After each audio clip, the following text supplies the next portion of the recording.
Assalamualaikum warahmatullahi wabarakatuh. Bismillah walhamdulillah wa sallallahu ala sayyidina Muhammadin wa ala alihi wa ashabihi ahli sidqi wal wafa. Allahumma salli ala sayyidina wa maulana Muhammad salatan tasrahu biha sadri wa tuyassiru biha amri wa tajburu biha kasri wa tuni biha faqri wa ala alihi wa sahbihi barik wa sallim. La hawla wa la quwata illa billah, amma ba'd. Yang sama-sama kita muliakan dan dimuliakan oleh Allah Subhanahu wa taala, para sesepuh, bini sepuh, tokoh masyarakat, segenap pengurus Masjid Al-Irsyad, utamanya kepada Abah Haji Sadri dan juga kepada Al-Ustaz Abdul Mu'ti. Mudah-mudahan beliau-beliau semua diberikan panjang umur oleh Allah Subhanahu wa taala, diberikan kesehatan oleh Allah Subhanahu wa taala, segala penyakitnya disembuhkan oleh Allah Subhanahu wa taala, diluaskan rezekinya oleh Allah Subhanahu wa taala, segala urusannya dimudahkan oleh Allah Subhanahu wa taala, segala hajatnya dikabulkan oleh Allah Subhanahu wa taala. Amin ya rabbal alamin. Hadirin hadirat yang saya muliakan dan dimuliakan oleh Allah Subhanahu wa taala. Alhamdulillah, tiada bosan-bosannya kita ungkapkan terima kasih kita kepada Allah Subhanahu wa taala, rasa syukur kita kepada Allah Subhanahu wa taala, yang mana di malam hari ini kembali kita bersama-sama dikumpulkan oleh Allah Subhanahu wa taala di tempat yang sangat dimuliakan oleh Allah Subhanahu wa taala.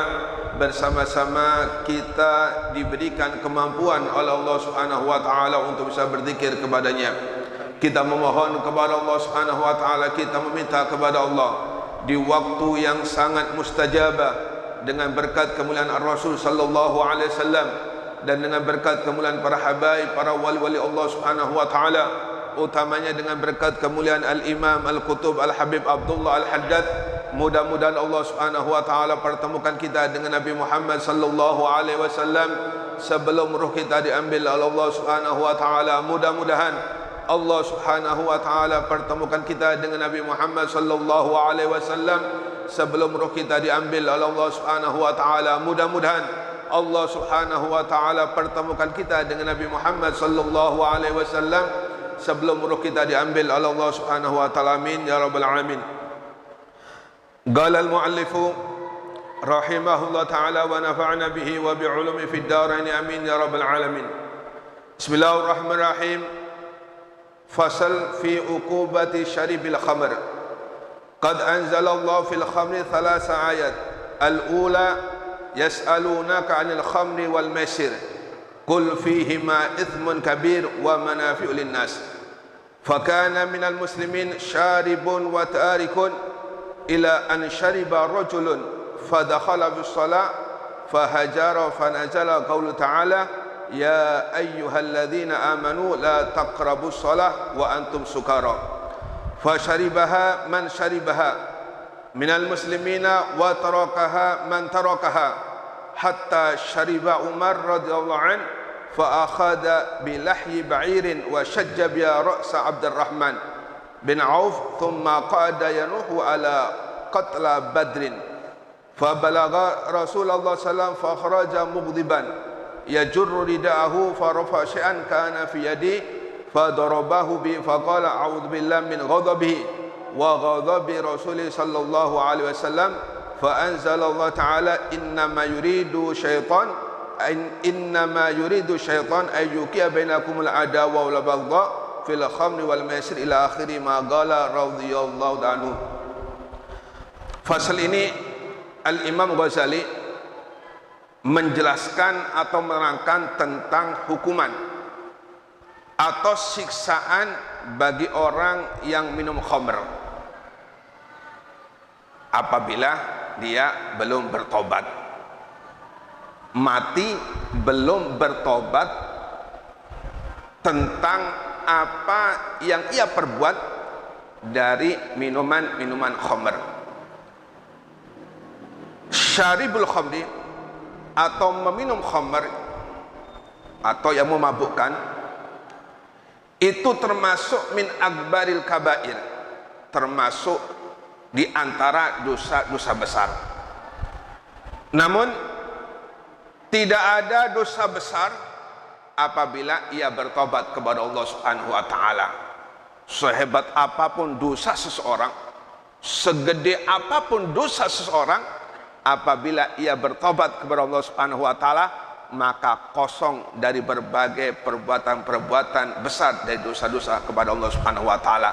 At-taibu minadz dzambi kaman la dzambala.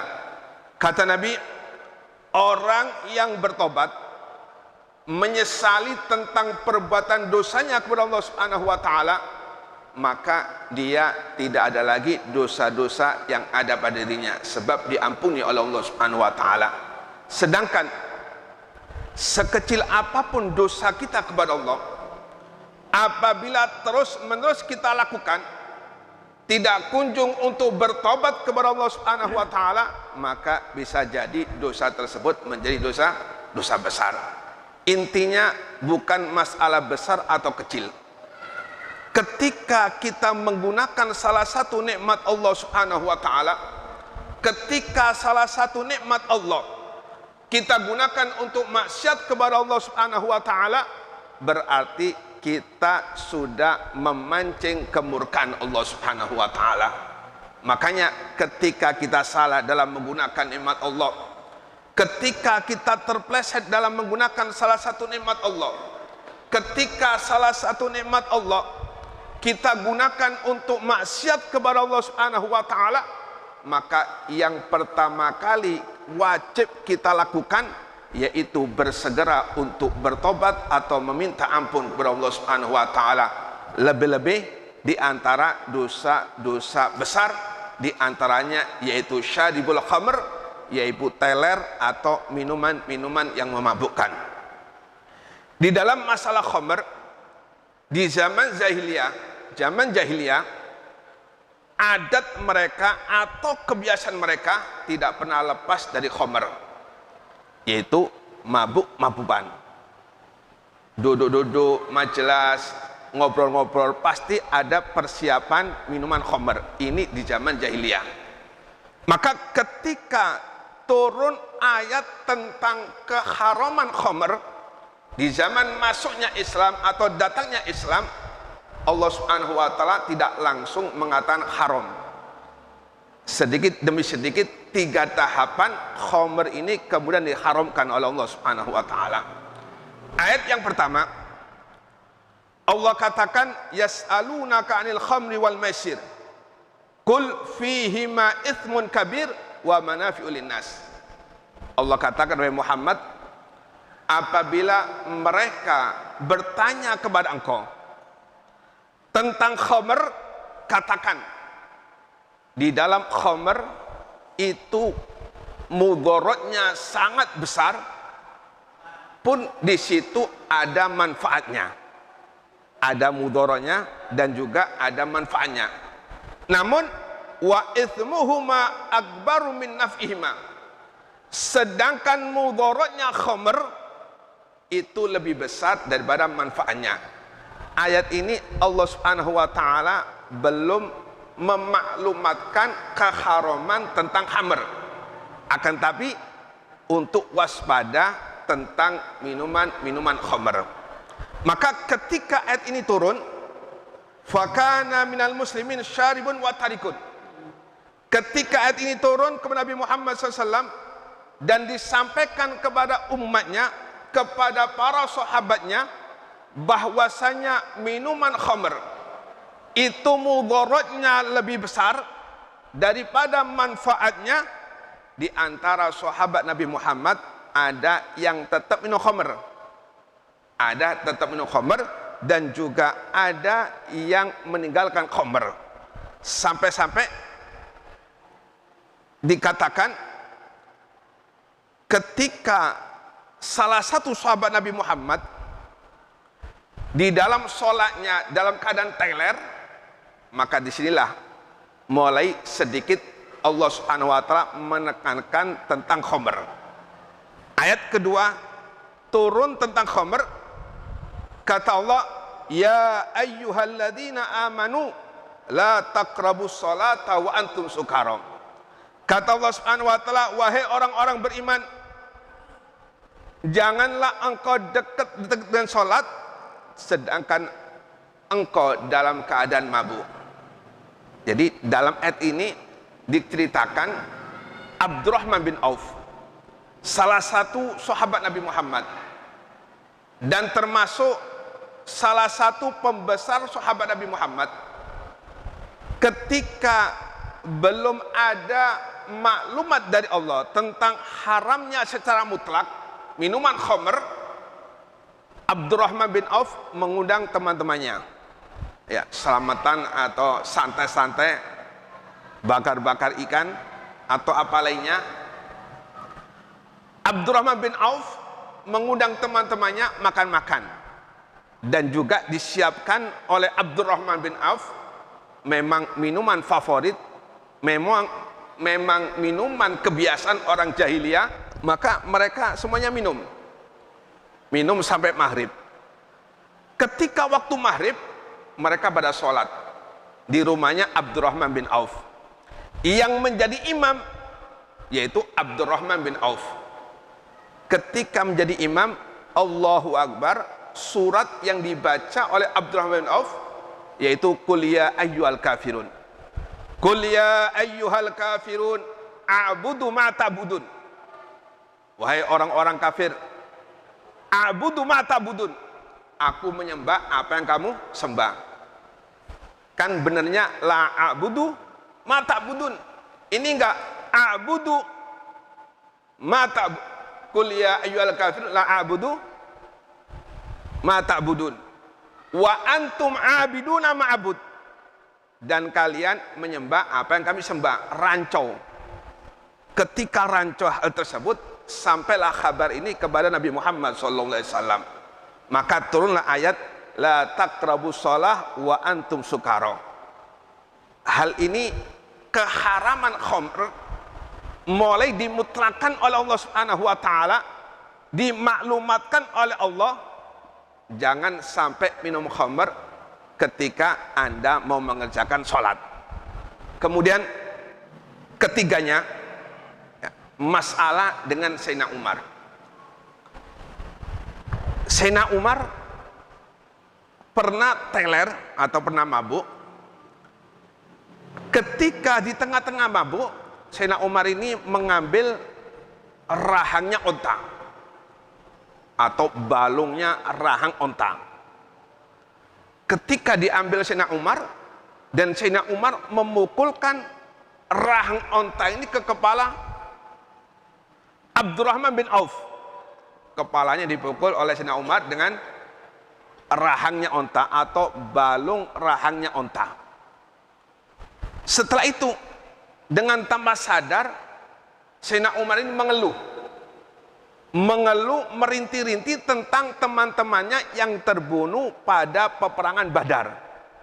Jadi seakan-akan Sayyidina Umar nggak terima tentang teman-temannya yang terbunuh di waktu perang Badar. Maka dengan kejadian inilah maka turun ayat maklumat dari Allah Subhanahu wa taala tentang keharaman khamr secara mutlak. Innama yuridu syaitan ayyuqi'a bainakum bil al-adawata wal baghdha fil khamri wal maisir. Tujuan dari setan, ya, dengan khamr tersebut menginginkan permusuhan di antara kita. Coba banyak sekali kejadian ketika mabuk, kadang-kadang tanpa sadar menusuk temannya. Begitu pula dengan Sayyidina Umar, ketika mabuk tanpa sadar memukul Abdurrahman bin Auf dengan tulang rahangnya onta, kemudian merintih. Dan saat itu ketika Rasul Shallallahu Alaihi Wasallam mendengarkan apa yang terjadi terhadap Sayyidina Umar, maka Sayyidina Rasulullah SAW mendatangi Sayyidina Umar. Marah Rasulullah SAW sambil memegang sesuatu yang ada di tangannya dipukulkan kepada Sayyidina Umar. Marah Rasulullah SAW kepada Sayyidina Umar. Maka Sayyidina Umar baru sadar. Ketika dipukul Nabi Muhammad SAW, Sayyidina Umar tersadar sambil beliau mengatakan intahaina, intahaina, intahaina. Ya wahai Nabi, mulai detik ini, mulai saat ini aku akan berhenti untuk minum khamar atau untuk mabuk-mabuan. Inilah ayat tentang keharaman khamar, yang mana maklumat atau keharamannya khamar secara mutlak turunnya step by step atau sedikit demi sedikit, karena memang kebiasaan dari orang jahiliyah, orang Arab zaman dahulu, minuman khamar merupakan minuman yang biasa. Maka pelan-pelan Allah Subhanahu wa taala mengharamkan tentang keharamannya khamar. Kemudian wa minal akhbar al-muttafaq ala tahrimnya qaula sayyidina Rasulullah la yadkhulul jannah mudmin khamar. Tidak bakal masuk surga orang yang suka minum khamar. Maksudnya ini mati dalam keadaan belum bertobat. Sebab Nabi mengatakan syafaati li ahlil kabair min ummati. Segede apapun dosa umatku, mereka semua akan berhak untuk mendapatkan syafaat Nabi Muhammad SAW. Namun, minta maaf, orang yang hobi maksiat kepada Allah Subhanahu wa taala, orang yang gemar untuk maksiat kepada Allah Subhanahu wa taala, walaupun zahirnya dia Islam, dikhawatirkan di detik-detik kematiannya imannya diambil oleh Allah Subhanahu wa taala. Ini yang kita takutkan. Mudah-mudahan Allah Subhanahu wa taala selalu beri hidayah, memberikan kepada semua. Amin ya rabbal alamin.